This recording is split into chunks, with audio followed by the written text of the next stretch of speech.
नमस्ते मित्रांनो, रामकृष्ण हरी. आजचं हे सकाळचं आमच्या घराजवळचं सुंदर दृश्य आहे. आज थंडी जास्त आहे, गारठाही जास्त आहे. आमचा गोठा आहे ते सुंदर कसा निवांत बसलेला आहे बघा. आणि ही राणी म्हैस 2 वेळा वैरण खाऊन पहाटे 5 पासून निवांत आहे. आता चुलीवर इथं पाणी तापवायला ठेवलेलं आहे मी. आज थंडी जास्त असल्यामुळे जरा कडक पाणी घ्यायसाठी 2 मस्तपैकी लाकडं लावलेले आहेत. आणि सुंदर बघा कसा बाहेर बघतोय. कधी दैवार हटते आणि मी कधी ऊन पडून बाहेर फिरायला जातो याची त्याला आस लागलेली आहे. ही राणी म्हैस निवांत आहे, आता रवत करत दिवसभर निवांत झालेली आहे ती वैरण खाऊन. आणि पुढं आता आपण बाहेर जायचं आहे थोडं. हे गोपीकृष्ण गवत आमच्या घराच्या मागे उसाच्या जवळ उगवलेला आहे. त्याचा तुरा बघा किती सुंदर दिसतोय.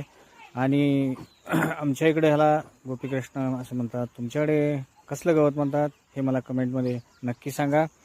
असं बघत असतानाच आपल्या इथला जवळचा चेंबरही चालू झाले आहे. आता दिवसभर पाण्याची चिंता